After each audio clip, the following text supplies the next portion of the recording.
नमस्कार, मैं शिमला से राजेश मंडोत्रा। आप रूटीन का जो बुलेटिन है 6 बजे वाला वो देख रहे हैं और आज दिन भर की अपडेट आपके साथ साझा करेंगे पूरे प्रदेश में। एक तो मौसम बना हुआ है बर्फबारी का। शिमला में भी आज दिन को दोबारा से शुरू हो गई थी बर्फबारी, लेकिन उसके बाद अब बारिश और उसी तरह का जो पूरे निचले हिमाचल में व्यवस्था चल रही है उसी तरह का है। हालांकि मौसम का अगर फोरकास्ट देखें तो अभी अगले 1-2 दिन अभी और अलर्ट के रहने वाले हैं और उसके अनुसार फिर आगे देखेंगे कि कृषि और बागवानी को इस मौसम के कारण जितना नुकसान हो गया था पहले सूखे से उसमें कितनी रिकवरी हो पाती है। लेकिन जो पहले बड़ी खबरें हैं उनकी बात आपके साथ कर रहे हैं। पहली बात यह कि पेंशन को लेकर आज एक नया ऐलान मुख्यमंत्री ने किया है। वजह कुछ और थी, लेकिन जो सेक्रेटरीट के कर्मचारी एसोसिएशन सीएम से मिलने गई, उसके बाद ये फाइनेंस सेक्रेटरी से मिले, वहां पर जो उनको आश्वासन दिया गया उससे रिलेटेड बात करेंगे। और ये हिमाचल में पेंशन का अचानक विवाद क्यों उठा वो भी आपको साथ में बताएंगे। पेपर लीक में 5वीं चार्जशीट की जानकारी आज आपको देंगे। मुख्यमंत्री दोबारा दिल्ली क्यों जा रहे हैं, लोकसभा चुनाव से रिलेटेड अब जो एक्टिविटी है वो बढ़ने वाली है और इसी कारण अब सीएम का एक जो दौरा है वो दिल्ली का बढ़ने जा रहा है। और ये इलेक्शन कमेटी की बैठक है और इस इलेक्शन कमेटी की बैठक में अभी 5 तारीख को ये बैठक है, किस किस को इसमें बुलाया है वो बात करेंगे। साथ में आपको जानकारी देंगे जेबीटी और शास्त्री भर्ती की, उस भर्ती को लेकर अब क्या हो रहा है, क्योंकि अभी लोग इंतजार कर रहे हैं बैच वाइज नियुक्तियों का। और दूसरी तरफ जो एलिमेंट्री एजुकेशन ने जो लिस्ट बना रखी है उस लिस्ट के अनुसार अभी तक ऑर्डर हुए नहीं है, तो इन दोनों चीजों की आपको बात बताएंगे। लोन को लेकर जो सरकार इंतजार कर रही है भारत सरकार से परमिशन का, वो परमिशन आई नहीं आई या फिर उसमें अब क्या स्ट्रेटेजी रहने वाली है वो बात करेंगे। अभी जो बजट भारत सरकार ने दिया है उसमें राज्यों को क्या उम्मीद है वो भी आपको जानकारी देंगे कि हिमाचल को फाइनेंशियली उसमें क्या उम्मीद रखनी चाहिए, वो बात साथ में करेंगे। और साथ में पुलिस में तबादलों का दौर अभी थमा नहीं है, एक बार फिर से आज ऑर्डर होने की अपेक्षा है और ये ऑर्डर किसके होंगे और किस तरह से होंगे वो उसके लिए भी आज इंतजार करना पड़ेगा। एएम और इलेक्ट्रीशियन नियुक्ति की बात करेंगे। बहुत सारे हमारे व्यूअर बार बार इस बारे में जानकारी चाह रहे थे, इसीलिए थोड़ी सी नई अपडेट हमने इसके साथ जुटा के आपको ये जानकारी देनी है। पुलिस भर्ती के नियम बदले हैं, कामगार बोर्ड में नए चेयरमैन आ गए हैं, एक बदलाव हुआ है पोर्टफोलियो में। जो बदलाव हुआ था वो कल का ऑर्डर आपने देखा ही था।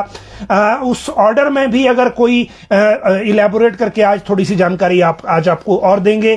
फिर बात करेंगे बिजली बोर्ड ओल्ड पेंशन को लेकर क्या चल रहा है आगे। नड्डा की धर्मशाला रैली कैसी रही और उसमें जेपी नड्डा ने जो कांग्रेस की वर्तमान सरकार है प्रदेश की उसमें क्या कहा, उसको क्या कहा। किसके फोन टैप करने के आरोप लगे हैं इस रैली के माध्यम से। 4 और शव मिले हैं जो झाड़माजरी बद्दी में जो एक इंसिडेंट हो गया था आग लगने का। एसआईटी बनी है, एफआईआर हुई है, गिरफ्तारी हुई है, सारी अपडेट एक साथ आपको देंगे। आईएएस भरत खेड़ा जो हैं वो भी अब भारत सरकार में चले गए हैं। आज इनके ऑर्डर रिलीविंग के हो गए, कल इनकी फेयरवेल हो गई थी। और जो बर्फबारी का क्रम चल रहा है उसकी भी बात करेंगे। और बर्फबारी के क्रम की बात इसलिए क्योंकि अभी भी जो मौसम है वो इसी तरह का बना हुआ है और जो ऊंचाई वाले क्षेत्र हैं वहां बर्फबारी का अलर्ट आज भी है, कल भी है और इसी कारण अभी इसके लिए थोड़ा सा इंतजार करना होगा। लेकिन जो इस मौसम के कारण एक तो शीतलहर चल रही है, बारिश 2-3 दिन से लगातार हो रही है लोअर हिमाचल में भी, और इसके कारण ठंड जो मिनिमम टेम्परेचर है वो गिरा है।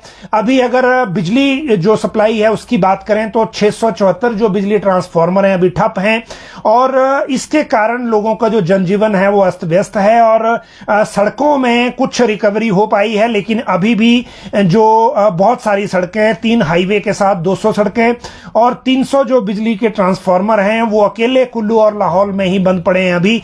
तो इनको आगे देखना होगा कि ये कब तक पूरी तरह से रिस्टोर होते हैं। अगली बात करेंगे जो आईएएस भरत खेड़ा हैं उनके जाने की, क्योंकि ये भारत सरकार में इनकी पोस्टिंग हो गई है और ये एडिशनल सेक्रेटरी गए हैं department of consumer affairs, ministry of consumer affair and food and public distribution, नई दिल्ली में नरेंद्र मोदी सरकार में ये गए हैं। यहां मुख्यमंत्री के प्रधान सचिव थे और इनकी जो पोस्टिंग थी, देखिए ये दिल्ली में एडवाइजर रेगुलेटरी रिफॉर्म्स लगाए गए थे। Principal secretary PWD, GAD, SAD, Sainik welfare and parliamentary affairs थे। उसके साथ एडिशनल चार्ज था इनके पास principal secretary to chief minister, फिर था principal secretary state excise and taxes, information and public relation, MPP and power and renewable energy, और उसके बाद चेयरमैन बिजली बोर्ड इनके पास चार्ज था, और एडिशनल सेक्रेटरी अब इनको भारत सरकार में भेजा गया है। तो इतनी सारी इनकी जो पद हैं वो भी अब किसी सेक्रेटरी को देना पड़ेंगे। साथ में मुख्यमंत्री कार्यालय में अब प्रधान सचिव रैंक का या एसीएस रैंक का कोई अधिकारी मुख्यमंत्री को चाहिए, और जब वहां वो नियुक्ति करेंगे तो फिर जिस अफसर की करेंगे उसके जो डिपार्टमेंट हैं वो किसको देने हैं वो भी एक बात देखनी होगी। तो इस वजह से जो एडमिनिस्ट्रेटिव सेक्रेटरीज का एक रीशफल कहिए या एडिशनल चार्ज कहिए जो एक देने को बचा है, वो जरूर अब उस पर फैसला होगा कि उसका क्या करना है। तो इसमें भी बदलाव होने हैं। इन बदलावों की अगर मैं बात करूं तो इसके बाद अब अगली जो बड़ी अपडेट है वो झाड़ माजरी में जो इंसिडेंट एक हुआ था उसकी कर लेते हैं। जो वहां जो ये परफ्यूम बनाने वाली फैक्ट्री है उसमें आग लग गई थी, एक डेथ हो गई थी जो पीजीआई रेफर किए थे, उनमें से 4-5 अभी और सीरियस इंजर्ड हैं, लेकिन 4 बॉडीज अब तक और मिली हैं इस फैक्ट्री से, क्योंकि एनडीआरएफ ने सर्च ऑपरेशन शुरू किया जब सारी चीजें वहां आग बुझ गई उसके बाद, और जो एसआईटी गठित कर दी है पुलिस ने, और पुलिस अधीक्षक अशोक शर्मा जो हैं वो फिर उसमें जो डीएसपी हैं वो होंगे, बरोटीवाला के थाना प्रभारी होंगे, और जो अरोमा कंपनी है इनके प्लांट हेड है चंद्रशेखर, उनको गिरफ्तार कर लिया गया है। कंपनी के मालिक को भी गिरफ्तारी के लिए टीम रवाना हुई है। ये एफआईआर दर्ज हुई है नेग्लिजेंस के कारण जो जान जाने वाली होती है उसमें, और इसमें अभी और जो सर्च ऑपरेशन और बाकी सारी चीजें चल रही हैं। अनफॉर्चुनेटली अभी कुछ और बॉडीज की भी इसमें मिलने की जो आशंका है वो बनी हुई है। अगली बात करें तो नड्डा की धर्मशाला रैली की बात कर लेते हैं, साथ में जो जयराम ठाकुर ने वहां बात कही है वो भी बात कर लेते हैं। देखिए, आज धर्मशाला में रैली थी नागरिक अभिनंदन जिसको कहिए, मौसम खराब था, साथ नहीं दिया, इसके कारण वहां जो लोग जुटाए जाने थे उन पे भी असर पड़ा, और जो बारिश के कारण ये सारा आयोजन जो है लगभग डिस्टर्ब जैसा भी रहा। लेकिन इसमें 2 सेगमेंट हैं, एक तो रैली है, दूसरा है कांगड़ा भाजपा के साथ जो मीटिंग है। सभी जिलाध्यक्ष, प्रत्याशी और जो विधायक हैं वो बुलाए गए हैं वहां पे मीटिंग में, और ये जो मीटिंग है ये कांगड़ा लोकसभा क्षेत्र में पॉसिबल चर्चा ये है कि प्रत्याशी चेंज होगा। दूसरी चर्चा ये है कि प्रत्याशी में बीजेपी जो है वो सरप्राइज भी कर सकती है और कुछ सरप्राइज वहां मिल सकता है। तो ये एक सहमति बनाने की कोशिश है डिस्ट्रिक्ट भाजपा में भी कि जो अगला कैंडिडेट है उसको लेकर किस तरह से आगे बात करनी है, कैसे आगे बढ़ना है। तो एक नजर ये इस बैठक पे रहेगी। लेकिन इस बैठक पे नजर से पहले जो आज इस रैली में बातें कही गई वो भी आपको जानना जरूरी है। देखिए, रैली में जो जेपी नड्डा हैं उन्होंने तो ये कहा कि भारत आज किस पोजीशन पे पहुंच गया है वो पिछले 10 साल जो नरेंद्र मोदी ने शासन किया, सरकार चलाई, उसकी वजह से है।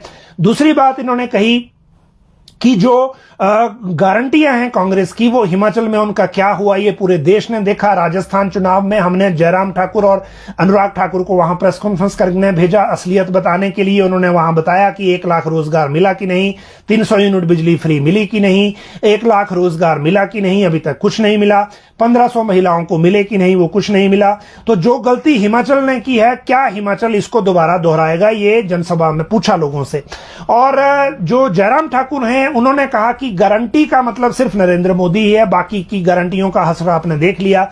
दूसरी बात इन्होंने कही कि जो अभी तक जेपी नड्डा ने यह कहा कि हिमकेयर जो जयराम ठाकुर सरकार ने चलाई थी उसके 250 करोड़ से ज्यादा का पेंडिंग है, और अब जो प्राइवेट हॉस्पिटल हैं वो पीछे हट रहे हैं।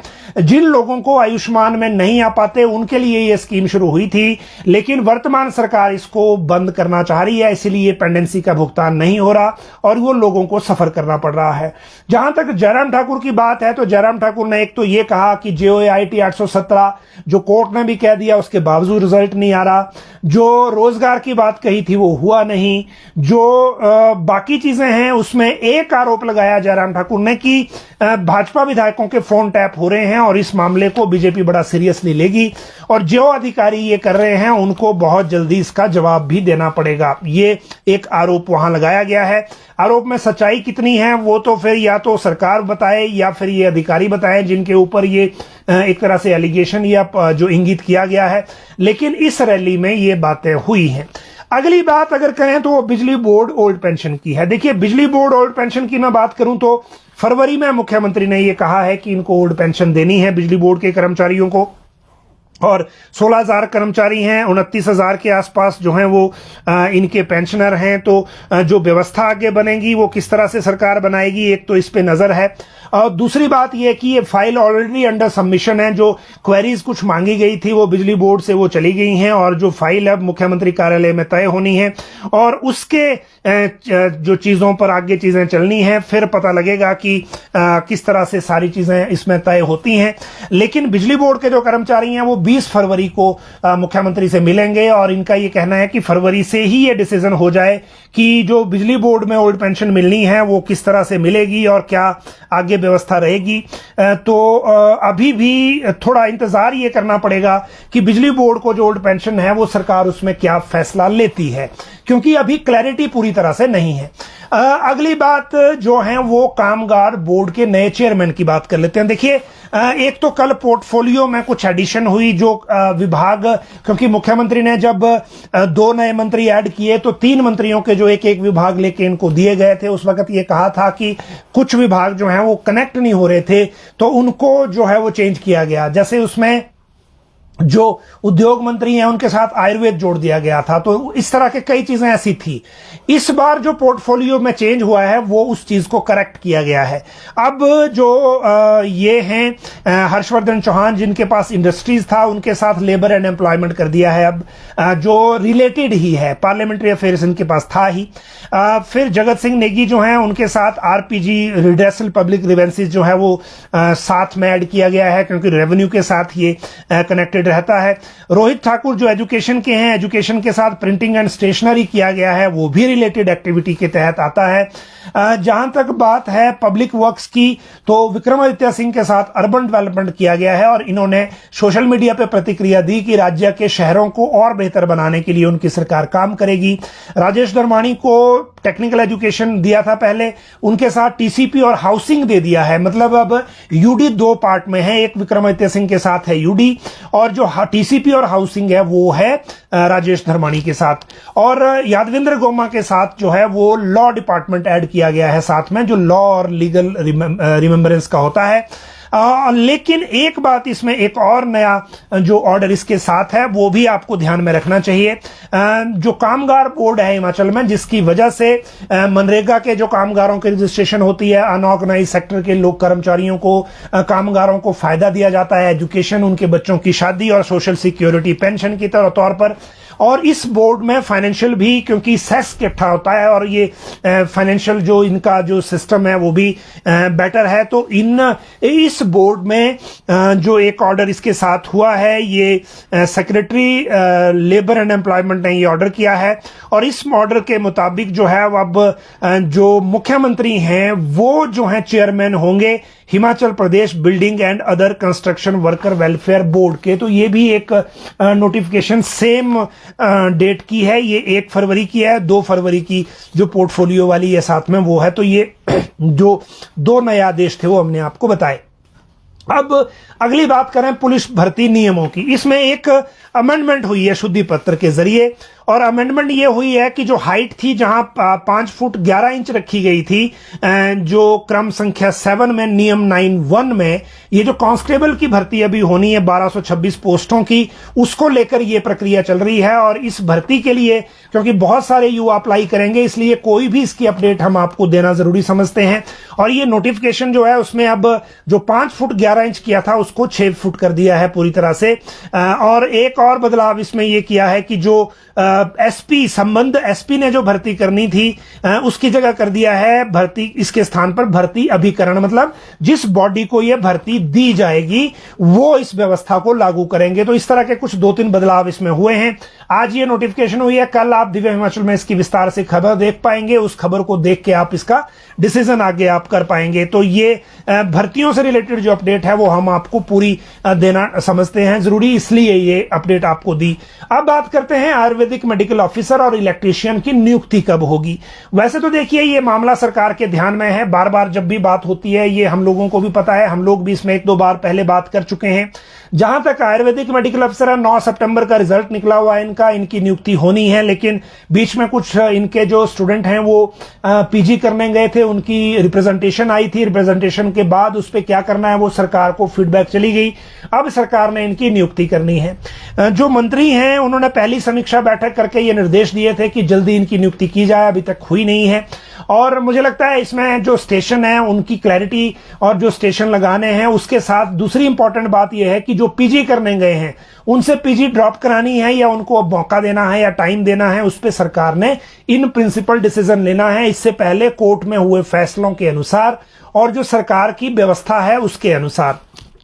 लेकिन बिजली बोर्ड में इलेक्ट्रीशियन जो है, एक बार फाइल आई थी मुख्यमंत्री कार्यालय, उसमें एक क्वेरी लग के वापस गई थी, फिर बिजली बोर्ड से दोबारा वो क्वेरी को एड्रेस किया गया, उसके दोबारा सरकार को आ गई है। अब सरकार ने इसमें फैसला लेना है। अभी तक के जो निर्देश हैं उसके मुताबिक फरवरी महीने में इस नियुक्ति को करने को लेकर कहा गया है। कब होगा, जैसे ही होगा कोई इसमें आगे मूवमेंट होगी तो इसकी जानकारी हम आपको जरूर देंगे, लेकिन यह नियुक्ति फरवरी महीने में हो सकती है। ऐसा जो सिस्टम है उसमें तैयारी उस तरह से चल रही है, क्योंकि मार्च में एक रिस्क ये है, जिस तरह से सरकार ने बजट सत्र 14 फरवरी से 29 फरवरी में खत्म कर लिया, इंक्लूडिंग बजट कटौती प्रस्ताव, बजट चर्चा, सब कुछ मिलाकर, राज्यपाल का अभिभाषण भी। तो 10 मार्च, क्योंकि पिछली बार 11 मार्च को जो कोड ऑफ कंडक्ट लगा था, और अभी भारत सरकार ने भी अपना जो लेखानुदान या वोट ऑन अकाउंट बजट था वो दे दिया है, इसलिए उनके लिए भी कोई उस तरह की ऑब्लिगेशन नहीं है। तो जल्दी कोड ऑफ कंडक्ट के पहले इनकी नियुक्तियां हो जाएं, वो चिंता दोनों तरफ है सरकार में। वो क्या करते हैं वो तो देखना होगा, लेकिन अभ्यर्थियों में जरूर है, क्योंकि अगर कोड ऑफ कंडक्ट से फंस गए तो उसके बाद फिर ये बात चली जाएगी मई जून को, और फिर इनका जो कॉन्ट्रैक्ट है वो 2 साल का, उसकी वजह से, क्योंकि अब 1 साल कर दिया है तो वो 3 साल में चला जाएगा। तो ये एक मल्टी इश्यूज इसमें इन्वॉल्व हो जाएंगे। अगली बात, अगर पुलिस में तबादलों की करें तो कुछ ट्रांसफर्स अभी जो होनी बाकी हैं, जिनको अभी प्रमोट किया गया था एसपी रैंक से ऊपर, उनमें भी जो डीआईजी वगैरह प्रमोट हुए थे उनकी पोस्टिंग होनी है। कुछ में अमेंडमेंट की बात कर रहे हैं। उसी तरह से आईएएस में भी अभी, क्योंकि बहुत सारे से डायरेक्टर ट्रांसपोर्ट नहीं है, डायरेक्टर आईटी नहीं है, इस तरह के ऑर्डर अभी कुछ होने हैं। तो अभी कुछ तबादले लाइकली हैं। आज ही एक ऑर्डर हो भी सकता है, जिस तरह से आज भरत खेड़ा जी का रिलिंक्विश करने का या भारत सरकार को भेजने का ऑर्डर भी आज हुआ है। तो थोड़ा इंतजार करने की जरूरत है। अब बात है लोन के इंतजार की, और ये मैं बड़े दिनों के बाद ये लाइव कर रहा हूं, इसलिए ये अपडेट देना भी आपको जरूरी है। भारत सरकार से हिमाचल सरकार को लोन की परमिशन नहीं मिली है लास्ट क्वार्टर की, जनवरी फरवरी मार्च की। पिछले साल इसी क्वार्टर में 6000 करोड़ का लोन सुखविंदर सिंह सुक्खू की सरकार ने लिया था, जिसकी परमिशन जयराम सरकार के दौरान आ गई थी। इस बार सरकार बदली है या कोई और रीजन है, या जो क्लेम हमने किया उस क्लेम में कोई दिक्कत है, रीजन जो मर्जी हो, लेकिन अभी तक, क्योंकि इन्होंने जो बोरोइंग कैलेंडर मांगा था, जो चीफ सेक्रेटरी बात करने गए थे भारत सरकार से, उन्होंने भेज दिया था यहां से, और भेजने के बाद भी अभी तक कोई परमिशन नहीं आई है। फरवरी महीना शुरू हो गया, और अगर फरवरी में नहीं आया तो संकट जो है वो सैलरी का या बाकी सारी चीजों को लेकर होगा, क्योंकि अभी जो लाइबिलिटी है 31 मार्च से पहले राज्य सरकार की कई तरह की होती है। कई जगह बिल क्लियर करने हैं, कई जगह जो सेंट्रल प्रोजेक्ट हैं जिनमें स्टेट का शेयर जाना है वो देना है 31 मार्च से पहले, ताकि दूसरी किस्त नए फाइनेंशियल ईयर में मिल जाए। अदरवाइज स्टेट शेयर नहीं होगा तो दूसरी किस्त नहीं मिलेगी, और जब किस्त नहीं मिलेगी तो हिमाचल सरकार का जो ओवरऑल फ्लो है उस पर असर पड़ेगा। इन सारी चीजों को देखते हुए इस लोन के लिए अप्लाई किया गया था, परमिशन के लिए अप्लाई किया गया था। ऑथराइजेशन के बगैर हिमाचल सरकार लोन नहीं ले सकती, और इस क्वार्टर में ही सबसे ज्यादा लोन की जरूरत होती है। भारत सरकार ने जो अभी अपना वोट ऑन अकाउंट बजट दिया है उसमें सभी राज्यों के लिए 75,000 करोड़ का इंटरेस्ट फ्री लोन देने की बात की गई है बजट में। पिछले फाइनेंशियल ईयर में 1 लाख करोड़ का लोन दिया था। बेसिकली प्रधानमंत्री नरेंद्र मोदी ने कोविड के बाद देश की अर्थव्यवस्था को थोड़ा पुश देने के लिए पिछले साल 1 लाख करोड़ का इंटरेस्ट फ्री लोन राज्यों को ऑफर किया था। हिमाचल को भी उसमें लोन मिला है 1000 करोड़ के आसपास का। लेकिन इस साल 75,000 करोड़ कर दिया है, 1 लाख करोड़ को कम करके। अब वो कितना मिलेगा, कब मिलेगा, इसके लिए एक गाइडलाइन आएगी। गाइडलाइन में कुछ शर्तें होंगी, उन शर्तों के मुताबिक हमें क्लेम करना पड़ेगा और फिर ये पैसा मिलेगा। पिछले साल भी मिला है। लेकिन जो लोन की परमिशन है वो, क्योंकि पिछले फाइनेंशियल ईयर में जो अभी 31 मार्च को खत्म होगा, इसकी टैली और जो पिछला फाइनेंशियल ईयर है जो 31 मार्च को खत्म हुआ, जिसमें मेजर पोर्शन जो है 31 दिसंबर तक का जयराम सरकार का था, बाकी 3 महीने सुखविंदर सिंह सुक्खू सरकार के थे, उसमें राज्य सरकार ने 14,000 करोड़ का लोन लिया है। और उससे पिछला जो साल था पूरा जयराम सरकार का, उसमें सिर्फ 6,000 करोड़ लोन लिया गया था। तो पिछले फाइनेंशियल ईयर में जो वेतन आयोग की देनदारी भी आधी अधूरी दी गई थी, और इसी वेतन आयोग की वजह से जो 1500 करोड़ का सैलरी पेंशन बिल था वो अब बढ़ के हो गया है 21,166 करोड़, 2,166 करोड़। और इस साल जो परमिशन है लोन की अभी तक 6600 करोड़ ही हमारे पास है। तो 1400 करोड़ अभी तक 1400 करोड़ तक इसको जाना है। तो अगर 1400 करोड़ तक, 14,000 करोड़ तक अगर नहीं गए, हम मान लीजिए 10,000 करोड़ तक, तो वैसे ही गुजारा नहीं है जो कमिटेड लाइबिलिटीज हैं उनको पूरा करने के लिए। क्योंकि अब स्टेट की फ्रीक्वेंसी अब ऐसी हो गई है, जो पहले हमारी लोनिंग 5,000 6,000 करोड़ साल की चल पड़ती थी, उससे अब गुजारा नहीं हो रहा, 10,000 करोड़ क्रॉस करना ही पड़ेगा। अब तरीका क्या होगा अगर भारत सरकार से टाइम पे इसकी परमिशन नहीं आई? फरवरी महीना एक आखिरी महीना है जो डेडलाइन की तरह है, क्योंकि उसके बाद नहीं तो 31 मार्च की या मार्च महीने की जो सैलरी है उसको लेकर जो दिक्कत है वो बहुत सीरियस दिक्कत का सामना राज्य सरकार को करना पड़ेगा। और भारत सरकार ने जो भी इसमें जो चीजें या फॉर्मेलिटी करने को बोला था वो सरकार ने कर दी हैं, और हम उम्मीद कर रहे हैं कि इसी महीने फरवरी में ये परमिशन आ जाएगी ताकि हम उसको क्लेम कर सकें। 6608 करोड़ की परमिशन थी 31 दिसंबर तक की, उसमें सिर्फ 300 करोड़ बचे हैं, उससे गुजारा नहीं होगा।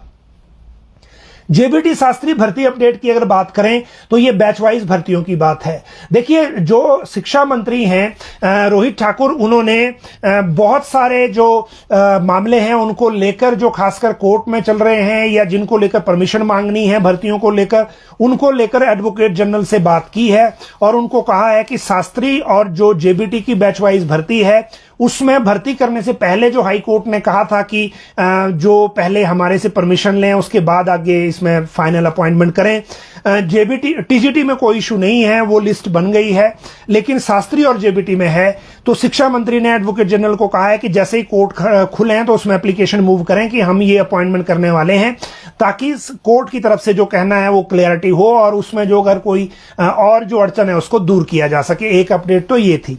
दूसरी अपडेट ये है कि जो शिक्षा मंत्री ने जो एक बैठक बुलाई है मिनिस्टर ने, और ये बैठक है 6 तारीख को, 6 फरवरी को यही सचिवालय में बैठक होगी।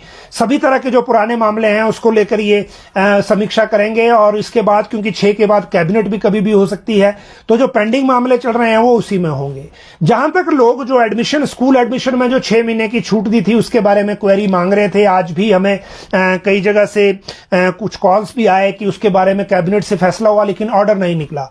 आज जब मैंने शिक्षा सचिव से इस बारे में बात की तो उन्होंने कहा कि शिक्षा मंत्री ने ये चाहा है कि 6 फरवरी को जो समीक्षा बैठक है उसमें वो इसको चर्चा कर लें, ताकि मुख्यमंत्री से एक बार इसमें कोई करेक्शन को लेकर बात करनी है तो फिर फाइनल ही ऑर्डर जारी करें। तो वो इसके लिए रुके हैं, वो ऑर्डर हो जाएगा। एनटीटी भर्ती को लेकर एक बार जो डब्ल्यूसीडी की डायरेक्टर हैं उनके साथ बैठक हो गई है। अब जो डब्ल्यूसीडी की जो सामाजिक न्याय एवं अधिकारिता की सेक्रेटरी हैं एम सुधा देवी, उनके साथ राकेश कंवर जो शिक्षा सचिव है उन्होंने बात करनी है, और ये 6 फरवरी से पहले करेंगे ताकि 6 फरवरी को एनटीटी भर्ती को लेकर शिक्षा मंत्री को यह अप्राइज करा सके कि आगे इसमें एनटीटी भर्ती को लेकर किस तरह से आगे बढ़ना है। और ये भर्ती अगर करनी है तो फिर, क्योंकि मुख्यमंत्री ने भी हमीरपुर में जब ये एनटीटी वाली लेडीज मिली थी उनको एश्योर किया था कि 31 मार्च से पहले हम इसको करेंगे, लेकिन यहां 31 मार्च की डेट नहीं है, यहां कट ऑफ डेट अभी आप 10 मार्च मानिए कोड ऑफ कंडक्ट की वजह से, अदरवाइज कोड लग गया तो फिर सरकार कुछ नहीं कर पाएगी भर्तियों के मामले में। तो वो भी भी एक इंपॉर्टेंट मैटर है जो 6 फरवरी की समीक्षा बैठक में तय होगा कि आगे इसमें क्या करना है। जहां तक बात मुख्यमंत्री के दिल्ली जाने की है, तो ये भी एक कांग्रेस हाईकमान ने बैठकें वहां रखी हैं। हिमाचल की इलेक्शन कमेटी की 5 फरवरी को ये बैठक है।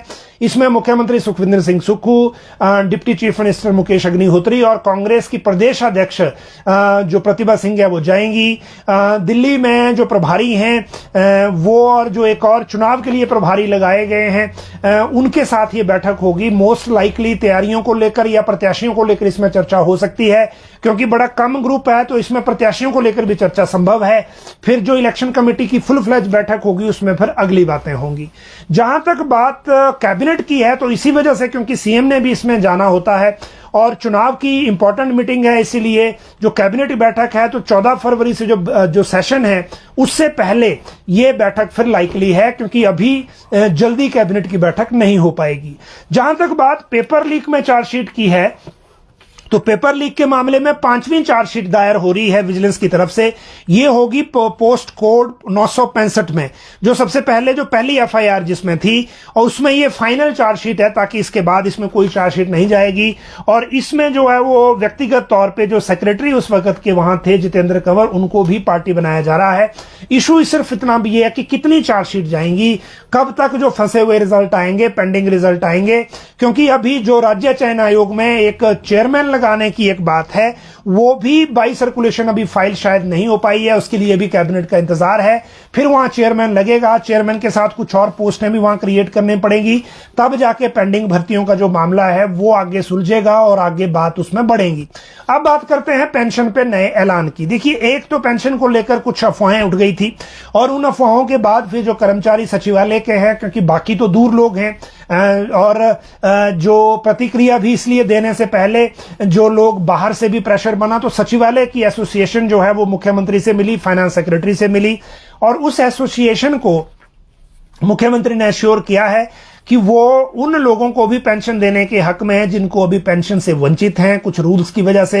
एनपीएस से ओपीएस जब लागू हुआ तो जिनकी सर्विस 10 साल से कम थी उनको पेंशन नहीं मिल रही है, और इसीलिए मुख्यमंत्री ने एश्योर किया है कि जिनको 10 साल से कम जिनकी सर्विस है उनको भी पेंशन का प्रावधान करने को लेकर सरकार विचार कर रही है।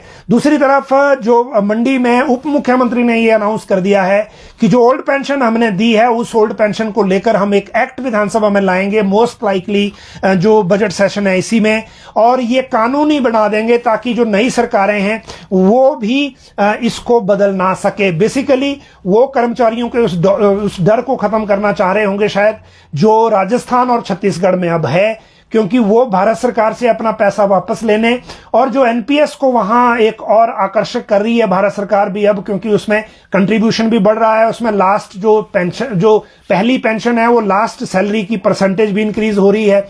तो वो तो दोनों स्टेट उस तरफ विचार कर रहे हैं, क्योंकि उनको जो फंसा हुआ पैसा है वो लेना है।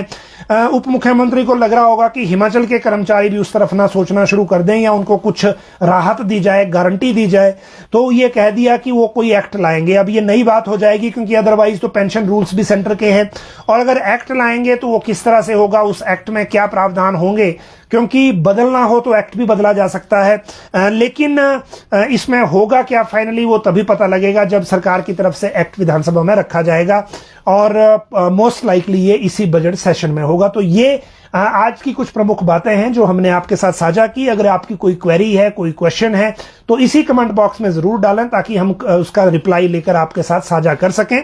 आप सब लोग इस बुलेटिन के साथ जुड़े, बहुत बहुत धन्यवाद।